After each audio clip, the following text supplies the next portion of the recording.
你有沒有想過，你家的狗狗其實每天都活在另一個世界，一個跟我們完全不一樣的世界。在那個世界裡，鏡子裡的自己、電視裡的動物、手機裡的你，全都不是它理解得了的正常存在。對它來說，這些東西很可能是幽靈，不是可怕的那種啦，而是它努力想理解，卻永遠摸不到的另一種生命。嗨，這裡是小土狗阿寶與倩倩。今天我想跟你一起用溫柔的方式走進狗狗的大腦裡，不是科普，也不是知識哦，是用陪伴的角度，看看它每天在我們身邊到底承受了多少困惑。你可能不知道，你家的狗狗一直努力理解你，但在某些時候，它其實真的不知道你去哪了，你是誰，甚至不知道那個畫面是不是你。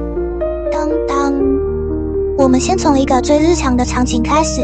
你拿着手機，打開視訊，跟家裡的狗狗說：“阿寶，這裡，看我，看我。”但你知道嗎？在狗狗眼裡，那個你其實不在那台手機裡，而只是一張會動的奇怪平面，沒有氣味，沒有立體，沒有溫度。對它來說，那不是你，而是一種既像你又不像你的存在。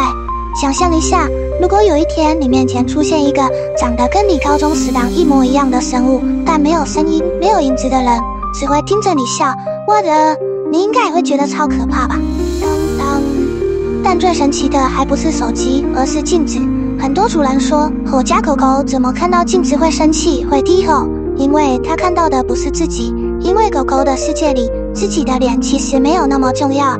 它們認識自己不靠眼睛，靠的是氣味。而鏡子裡的狗狗沒有味道，它只是一個長得跟我一樣、動作和我同步，但沒有氣味的奇怪生物。你能理解那種恐懼嗎？那是他看着自己，卻完全不認識自己的瞬間。當當，說到電視，你以為他在看卡通、看動物星球，其實在他眼裡，畫面是閃爍的、斷續的、色彩奇怪的。因為狗狗的眼睛很敏感，對閃爍的感知比我們強。我們覺得流暢的60赫茲，對它可能像是一直閃或分隔影片。他想看懂，他想追，他甚至想伸爪去確認那隻鳥是不是飛進屋子了，但他永遠抓不到。那既是他的困惑，也是他努力想參與你世界的方式。另外一提，現代的新電視大多通常是100赫茲，比較沒這問題。當當，你知道最讓我心疼的是什麼嗎？狗狗不會跟你說我看不懂，我有點害怕，我其實不知道那是不是你。它不會的。他只會用他的方式去適應你設定的世界，睡一下，歪頭一下，往你身上蹭一下。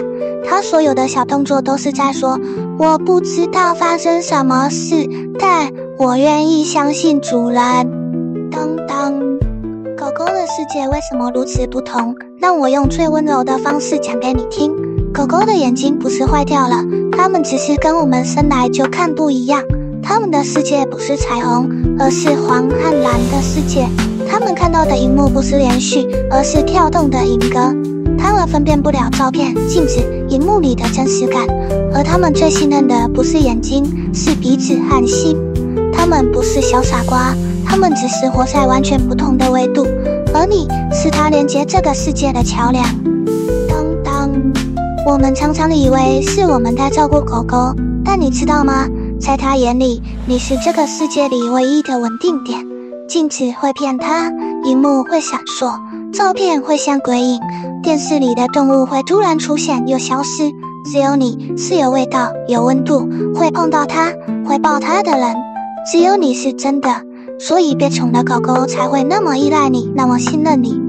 當當，我曾看過有人分享，他出差3天，每天跟狗狗視訊，狗狗一臉困惑，耳朵前後跳，眼神不安定。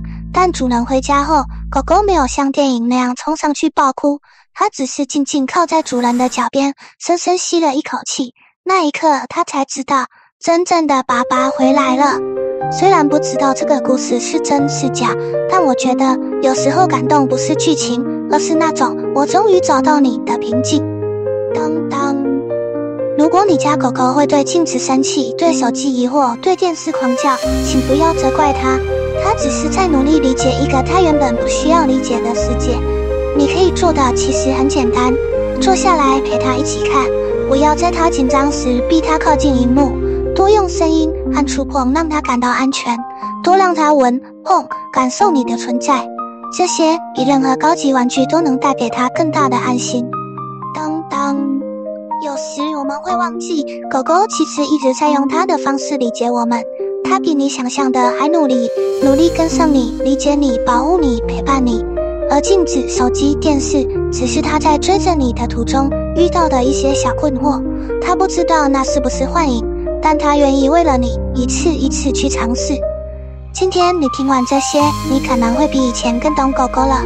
它只是在一個跟我們完全不同的世界裡，努力辨識你，追着你，愛着你。